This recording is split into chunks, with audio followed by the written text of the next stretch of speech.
ایک اللہ کی عبادت کرو، اس کے علاوہ کسی کے سامنے نہ جھکو، اس کے علاوہ اسی کے سامنے رکوع نہیں، کسی کے سامنے سجدہ نہیں، کسی کے سامنے قیام نہیں، کسی کے سامنے نظر نہیں، کسی کے سامنے نیاز نہیں، کسی کے لیے پکارنا نہیں، اللہ ایک کی توحید پہ رہو۔ پھر تو یاد رکھو تمام تر گناہ ہیں لیکن شرک نہیں ہے تو آپ جنت جائیں گے۔ ایک مثال کے ذریعے ذہن میں رکھ لو، دیکھو ریاضی کا ایک اصول ہے، سائنس حساب کا ایک اصول ہے، میتھمیٹکس کا ایک اصول ہے، آپ ایک لگا لیں پہلے اور اس کو ضرب لگاتے جائیں، 1 into 1 1، 10 into 1 10، 100 into 1 100، 1000 into 1 1000، 10,000 into 1 10,000،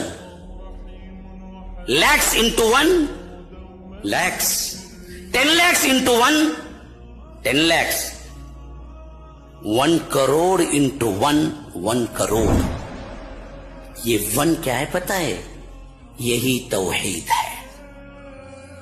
یہ توحید اگر ہوگی نا جی، ایک نماز بھی آپ کے 70 نمازوں کے برابر ہو جائے گی، ایک نفل بھی آپ کے 70 نفلوں کے برابر ہو جائے گی، ایک نیکی بھی آپ کو 1 کروڑ نیکیوں کے برابر ہو جائے گی۔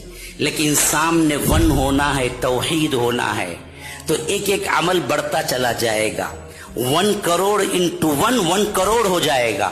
لیکن یہ توحید کو نیچے گرا دیں، یہاں 0 ڈال دیں، 0 ڈال دیں، پھر اس کے بعد آپ ملٹیپلیکیشن کرتے جائیں، 0 into 10 0، 0 into 100 0، 0 into 1000 0، 0 into 10,000 0، 0 into lakh 0، 0 into 10 lakh 0، 0 into 10 crore 0۔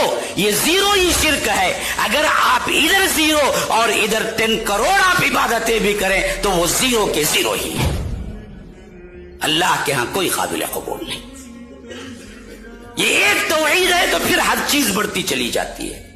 اگر آپ یہاں سے اس کو نکال دیں توحید کو اور ادھر شرک آ جائے 0، پھر آپ نمازیں پڑھتے رہیں، روزے رکھتے رہیں، عبادتیں کرتے رہیں، سخاوتیں کرتے رہیں، جو کچھ بھی کریں، لیکن سب کا سب 0 ہو کے رہ جائے گا۔ اللہ کہے گا کہ میرے پاس کوئی عمل قابل قبول نہیں اور اسے اٹھا کے جہنم میں پھینک